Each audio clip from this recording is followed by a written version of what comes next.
आज आपण बनवणार आहोत सुक्या बोंबीलची झणझणीत चटणी. सर्वप्रथम बाजारातून आणलेले सुके बोंबीलचे मुंडके शेपटी कट करून बारीक पीस करून घ्यायचे. बाकी सगळं त्याचा कचराही काढून घ्यायचा. गरम पॅनमध्ये बोंबील भाजायला टाकायचे.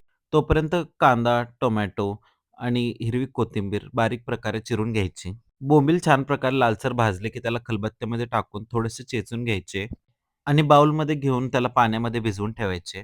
त्याच पॅनमध्ये थोडं तेल टाकायचे. तेल गरम होईपर्यंत मिरची आणि लसूण थोडे कुटून घ्यायचे. तेल गरम झाले की त्यामध्ये कढीपत्ता, मोहरी, थोडे जिरे आणि कुटलेली लसूण, मिरची त्यामध्ये टाकायची आणि छान प्रकारे परतून घ्यायची. बारीक चिरलेला कांदा त्यामध्ये टाकून लालसर प्रकारे भाजून घ्यायचा. कांदा लालसर भाजला की त्यामध्ये टोमॅटो, हळद, थोडीशी लाल मिरची, घरचा मसाला टाकून छान प्रकारे परतून घ्यायचं. मग चवीनुसार थोडंसं मीठ टाकून त्यामध्ये भिजवलेली बोंबील टाकायची. सर्व एकजीव करून घेतलं की त्यामध्ये थोडंसं पाणी टाकून 5-10 मिनिटं शिजवून घ्यायचं. थोडासा आमसूल आणि लिंबूचा रस टाकायचा. परतून घेतलं की त्यावरती कोथिंबीर टाकायची. आता तुम्ही पाहू शकता की आपली झणझणीत मस्त अशी सुक्या बोंबीलची चटणी खाण्यासाठी तयार आहे.